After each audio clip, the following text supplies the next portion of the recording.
All right, well, welcome at this episode. We're having a good laugh here. Well, again, cheers, gentlemen.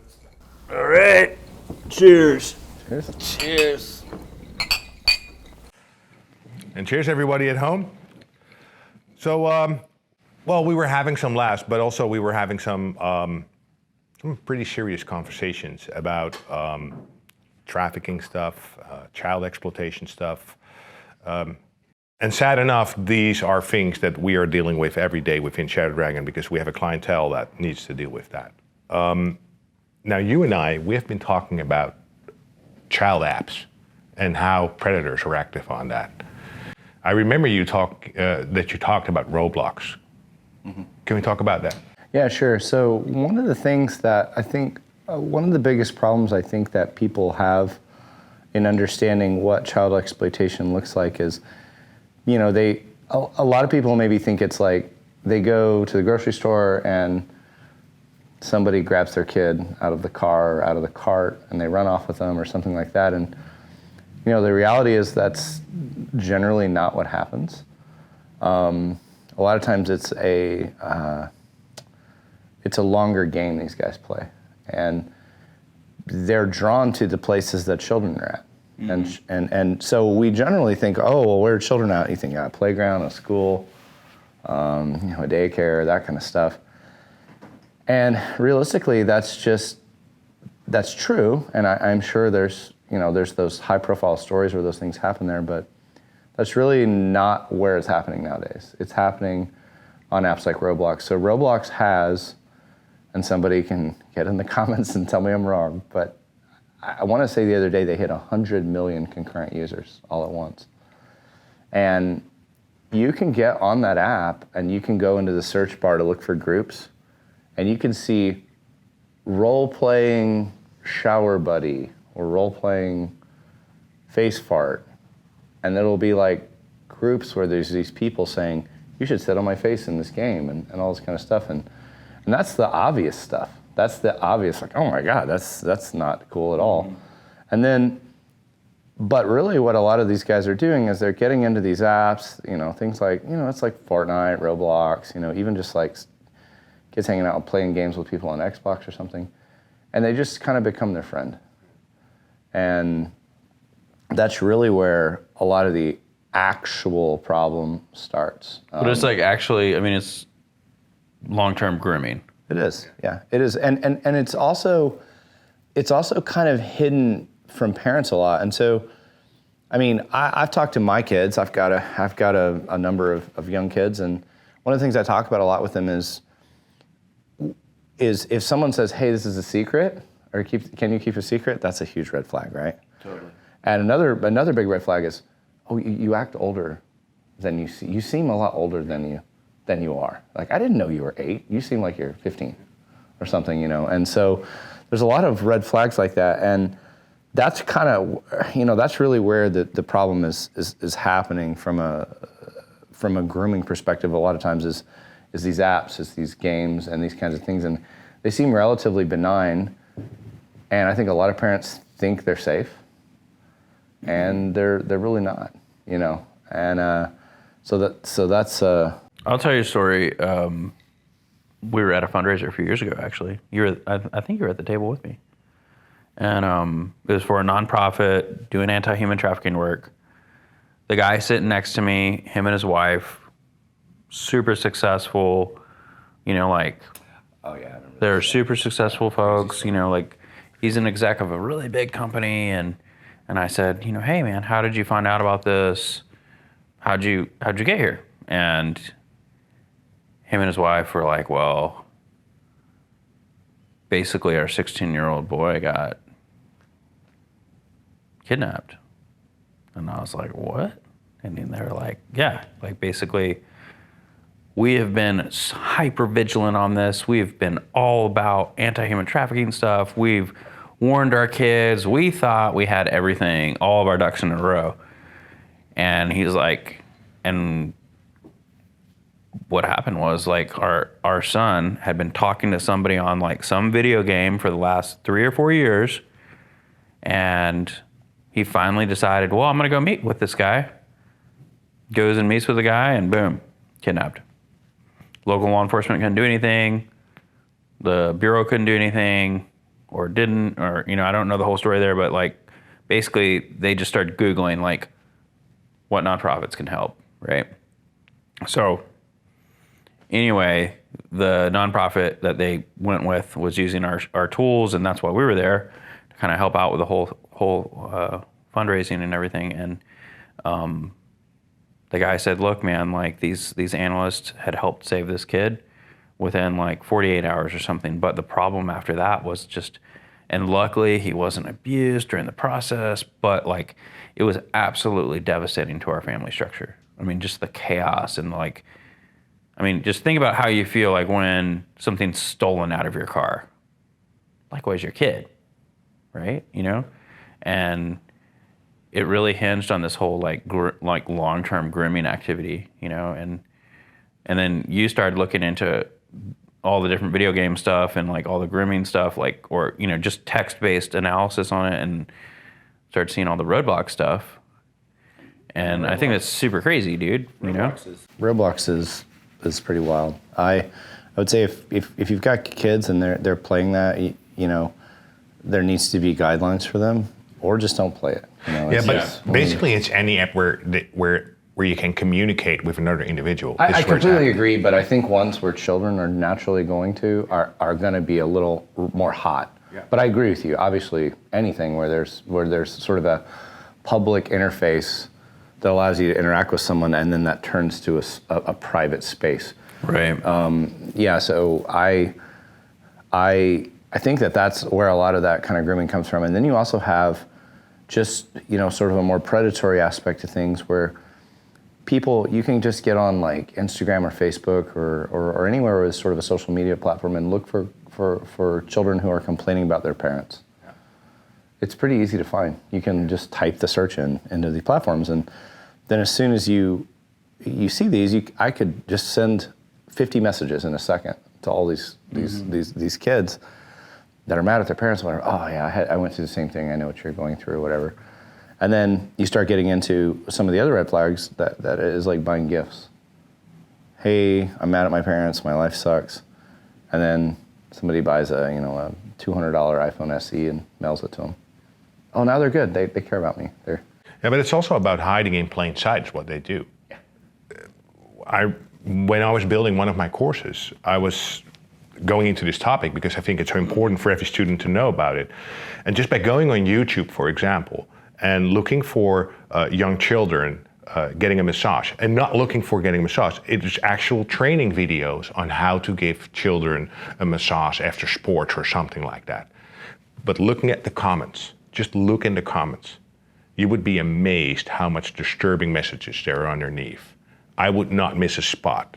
Ooh, all these kind of like real nasty comments. Yeah. But that by itself is a great pivot point for any investigator, because now you've got someone making a comment with a profile picture or an avatar, a username, and based upon that, I was able to uncover like at least 2 pedophile rings just by finding a video. And it makes sense, right? If you try and place yourself in the shoes, if this is your jam, if this is what you crave, you will start looking for, let's say, children that are not wearing clothes or in bathing suits or something like that.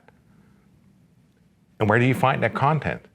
Social media, video streaming platforms. And just look in the comments, look at the friend connections that they have. And you will be amazed that, in essence, it's not. Everybody always thinks that when it comes to the cyber realm, everything is happening on the dark web or Tor or something like that. Yeah. Of course it's happening there. There's a lot of crap there. Well, yeah. So the objectively gonna get you arrested instantly stuff is there. Yeah. The rest of it's not. Yeah. So like for those that are listening or watching, you've got leads, you've gone through a good process of writing a report that isn't crazy, it's logical, you've had your friend proofread it, where do you send it? Right? Like, so that's my question, like, because I think a lot of people would be like, okay, how do I do some of that work legally and try to fight this, even if I'm not in a nonprofit or I'm not in a group, but I want to practice OSN.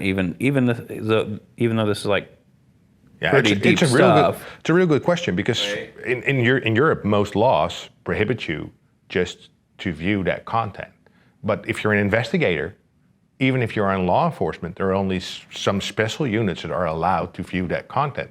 But you need to view the actual content to do it. So that, again. But I mean, building out some of that network, I mean, where they've built the report, what do they do with it?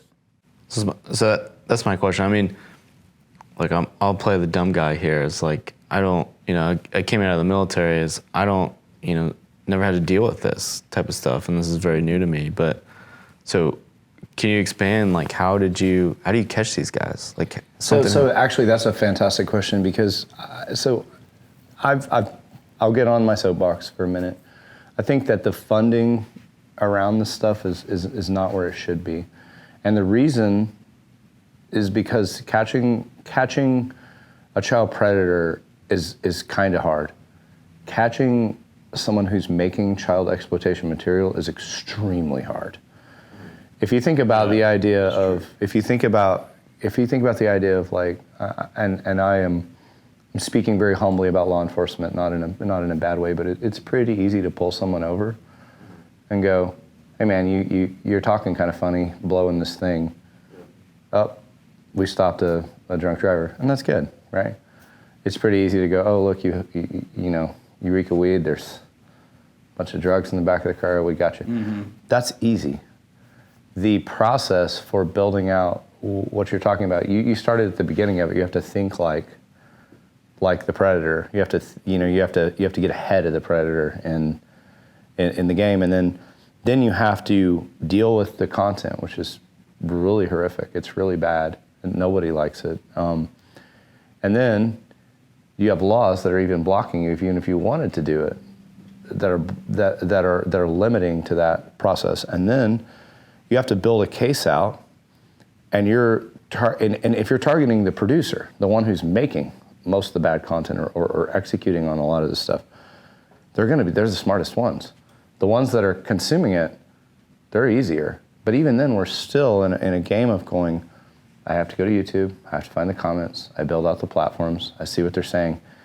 And until I see actual content that's illegal, I'm not. But like, even if you see that content, you're in a bad situation, right? Yeah, as an investigator, right? So like, I mean, like for me, like I got pulled into a few different cases where another person in InfraGard, which is, we can get into what that is later, but like InfraGard, an InfraGard member was like, hey, we've got this piece of evidence on this computer.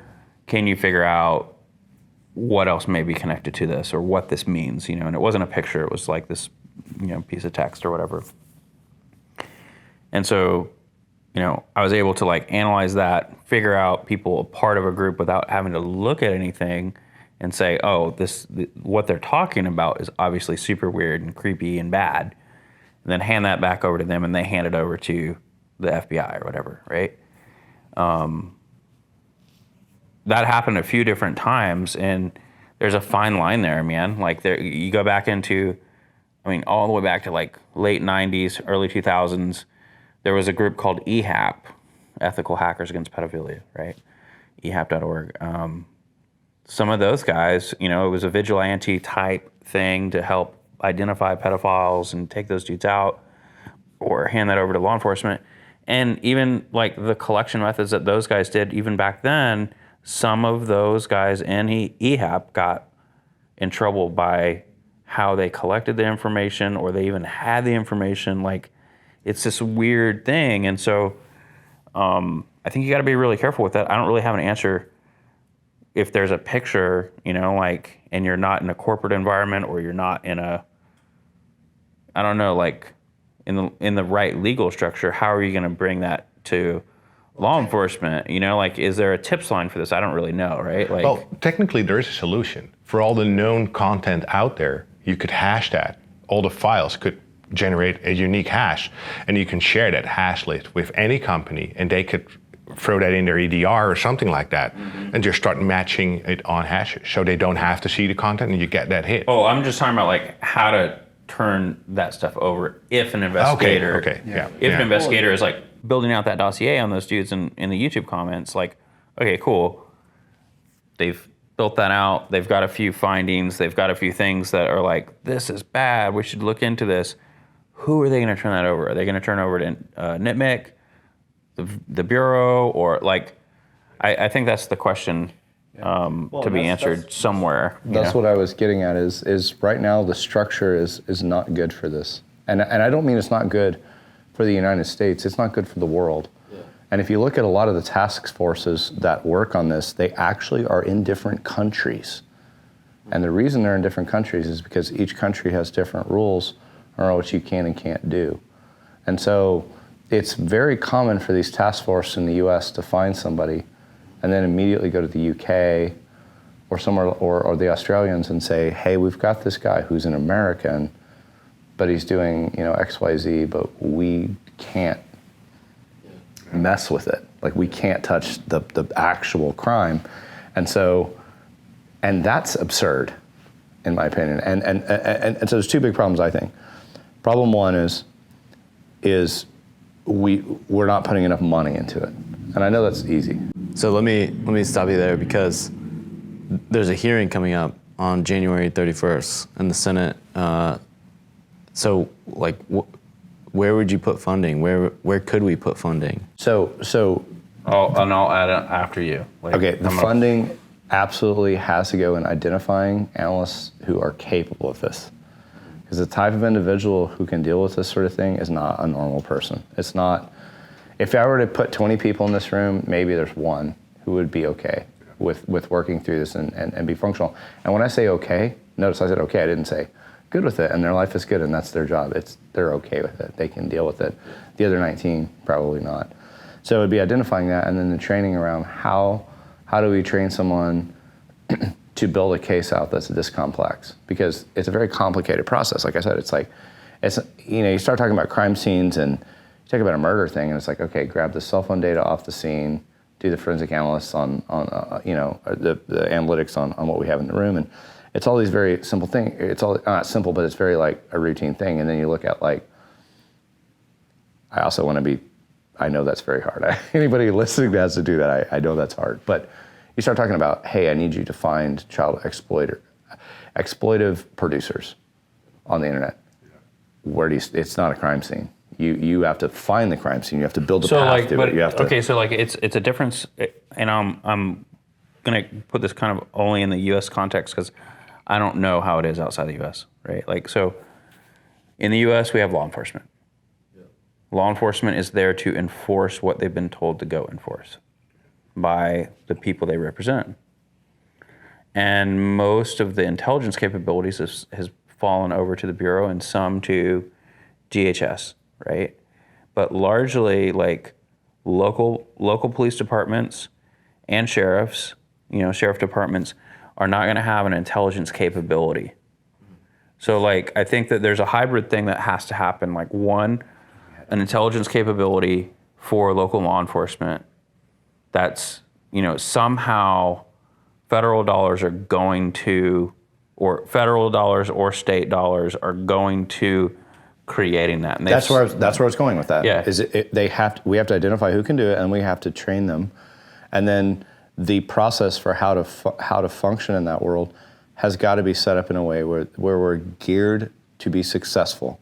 Right. Without, just throwing away the Constitution or whatever legal apparatus we have in the area. Because the thing about exploitative material is I think it's the least politically charged thing out there. I think if I bring the most left-leaning Democrat and the most right-leaning Republican in here and I say, hey, what do you guys think about child exploitation material? They're both going to say, oh yeah, super bad. I hate that. That's the worst. And it's like, okay, we agree on that. Let's create a better program. So going back to what you're saying is like, the funding should be focused on identifying who can do it, figuring out how we can create a better system around investigations, and then training those investigators.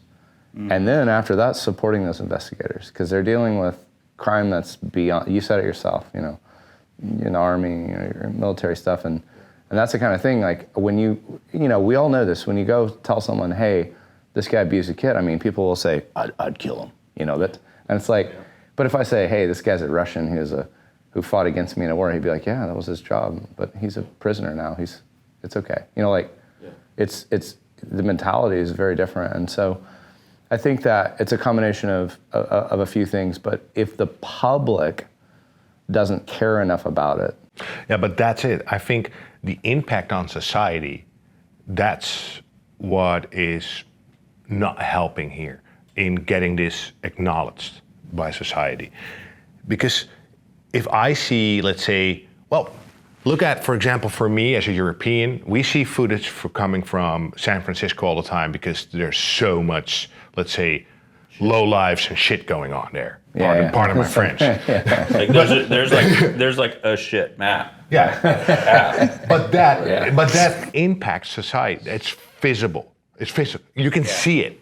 And child abuse, when I just go ring any doorbell in any typical street and just ask someone, did you ever encounter a form of child pornography? And no one has ever seen it. They have heard about it, but it doesn't impact them. But also the financial impact is not there. Well, it's not visible. I think there's definitely a decay in society when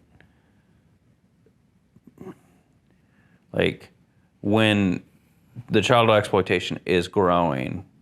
It is And growing. we know it's growing. You can look at the data of like how much content is on just Tor, right?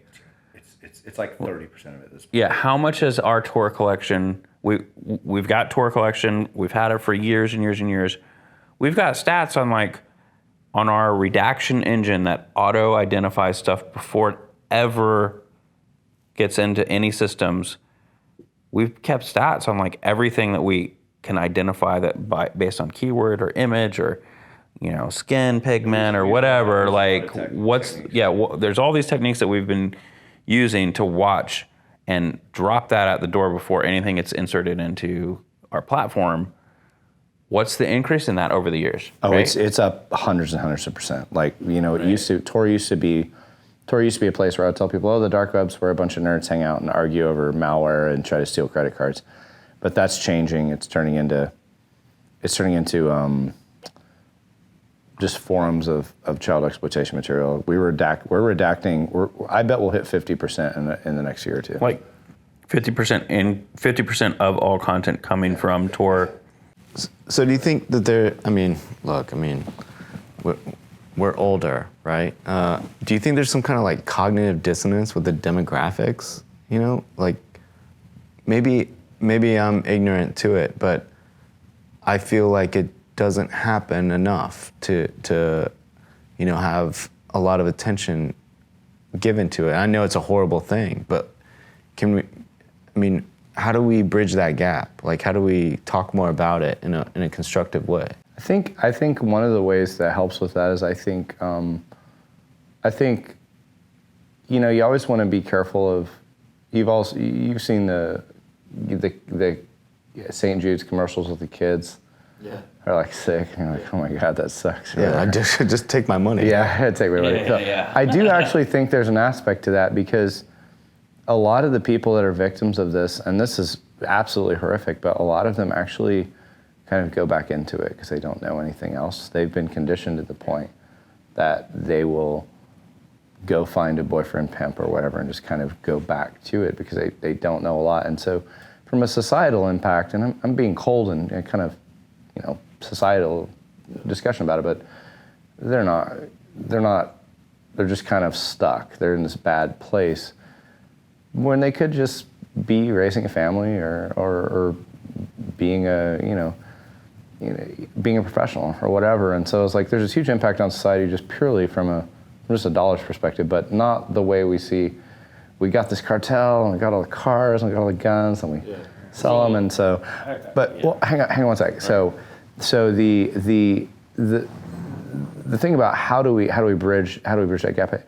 I do think that people need to see it more. And Nico, you said it. They don't see it a lot, But if people did see it and recognize the impact it has on people, and people recognize that when they internalize it and think about their own family and their own kids and their Well, friends. maybe we should approach it as a disease, because if there's COVID, now everybody's paying attention, and we're trying to find a cure, and we're trying to save the world. Yeah. Now just think of this concept as, hey, we have a lot of people that we can diagnose as being very ill. I don't know if it's a disease. I don't know if it's as much of a disease as much as it is possibly as a poison that people somehow have been ingesting to get to that point. Like I feel like it's somewhat of a progression, because I remember this is probably 2005, 2006, maybe even sooner than that, maybe 2004. I was talking to a FBI agent guy about this, because we just helped get all these dudes arrested. And I was like, dude, so what's the deal? Why is this growing? And he was like, well, I can tell you based on the data I have is where new internet bandwidth goes in rural communities, child exploitation always goes up. And I don't know why, but I would assume that it has to do with, okay, now you have high-speed internet, we're gonna look at porn. And then porn turns into like another thing, like I think there's a progression there. He argued that, I said, so is there a progression from, softcore porn to hardcore porn to like, all these other things? And he was like, well, the data that we've analyzed and we've asked the psychologist, they say that like they can't make a total correlation. It's just kind of like this jump to crazy, And he's like, but I can tell you what is after that. And what is after that is the new beginning of bad. It's, they start, it's not that they're fantasizing about just pedophilia and kids, they're also starting to fantasize about violence and killing. And, so he was talking about how they went and did this raid and they found this guy's journal, and it just had all this crazy stuff about new things that he was writing down, and which are effectively new desires that are super perverted, super horrible things that were the next branch to probably serial killing stuff, right? Well, it's just how some people are born. Because when I hear you talk and when you're explaining this story, my mind immediately went to, recently we had a mass shooting in the Netherlands where a guy, we're not talking about pedophilia here, but this is just a guy that started with molesting his rabbit and then started molesting something else. And every time he tried to top it just to get that, maybe a dopamine hit or a rush, until someone at his school gave him a bad reflection. He was like, okay, grabbing a gun, shooting everybody. There was and it was a doctor, a very knowledgeable doctor, aspiring doctor. And just, that's exactly what you're saying. It's just some people, I think they were just born with a form, I don't know, where it's just in their DNA. That's just what they will become. And I think it gets accelerated with what we are exposed with every day. Oh, totally. Just Like whatever, scrolling. whatever you feed will get bigger. Yeah, and keep in mind, right? I have done research myself during the high rise of Islamic State, where the YouTube algorithm sucks you in and regularizes you more. We discussed this before, where I start watching one Islamic State video, and then the algorithm will say, oh, so you're interested in this. Let me show you more. Let me show you more. So, I mean, so you're getting back, we're going full circle here back to, we have to try to look at some of the unintended consequences of some of the AI algorithms. Oh, absolutely. And or computer science algorithms that are going to push people into echo chambers. We didn't have that as such a pronounced issue till after 2008, 2009, 2010. And we know that like the pattern that's after that is dehumanization. Like your pattern about the guy doing whatever with animals and then shooting people, it's still the same patternality of dehumanization, likely based on a guy who is living a subjective reality that is only defined by like feeding his own desires to feel better in life. Like, where's that black hole? Like, so what can you do about that in Congress with law enforcement and you know, funding and whatnot? Like, I think it's complex because you need an intelligence capability that's actually going to be moving the needle, not just milking stats to get funding, right? Yeah. And you need it to be regionally reallocated.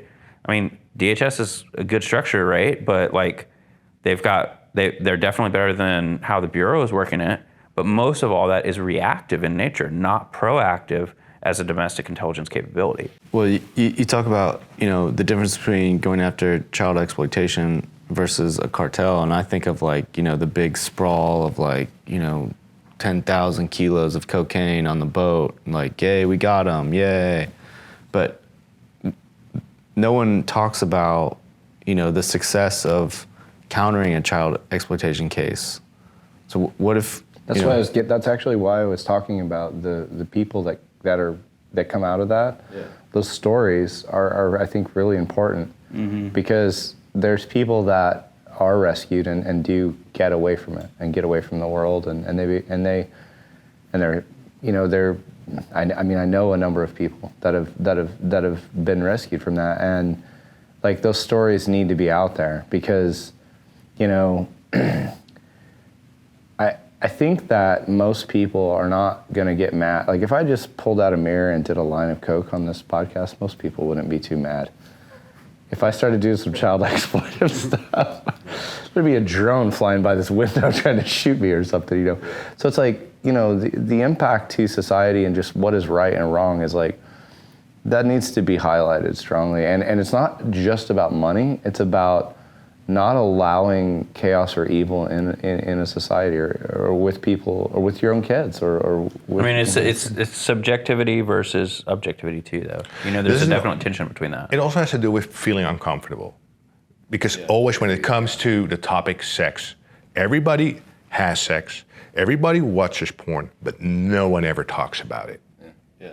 Never, ever. It's just a no-go area. Yeah, nobody walks out. Imagine talking about, but imagine talking about child abuse or child pornography. Yeah. That's even a more off-topic topic. Well, that's exactly why I'm going into the concept of the survivors' voices being amplified more, because I think that would help us with sort of solving that problem. And I really, truly believe it's a problem that most people, the majority of society, is on board with. I think a lot of people think that it's just not going to happen to them, not happen to their kids.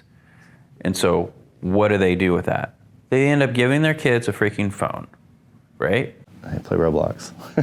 Okay, but like I haven't given my kids phones, right? There's a lot of reasons for that. You know, I don't want to give the world access to my kid, number one.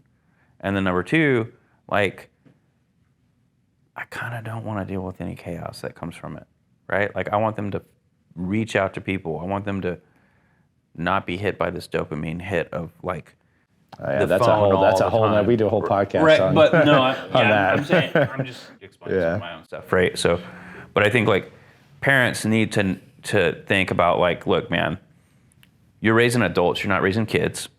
Your job is to protect them, and some of that protection has to do with the media that you allow them to get onto. Like, I know you have things super locked down and you have a super surveillance system on all your kids' devices.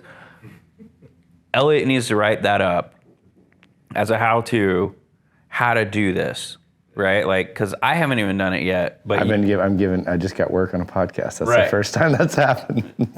Task list, we're putting out a PDF on that at some point. We could do that. And that will help parents though, man. Like, other than just binary Dan saying like, no phone, you know, like I think it's the best option, but let's give them a PDF of like, okay, how can you lock this down so you can help monitor your kids, let them use their devices, but also protect them, because you do need to protect them. Yeah. You know. So I agree with you, Dan. I'll say one more thing before we kind of wrap up, but. When we talk about like children and things like what you're saying, the number one thing, I know this is going to be like professors in the 70s talking to kids kind of thing, but if you have good communications with your kids, and you can say, hey, did you play with your friends online today? Did you play some Overwatch? Did you play some Fortnite? What happened? Did you win the game? Or win the game. I sound like a super boomer. But, how'd you do? And then be like, what was happening? Did you have any drama? Did anybody? And it's like those kind of conversations will surface things. I've already seen that with my own children a couple of times. Yeah, totally. I was like, oh yeah, this person was asking me to come over to this other game and draw some pictures or something. I'm like, excuse me? Did you go? Well, no, I didn't. But if I didn't have that communication open, and I think it's very important that you alluded to it earlier, people don't talk about sex, they don't talk about things that are uncomfortable.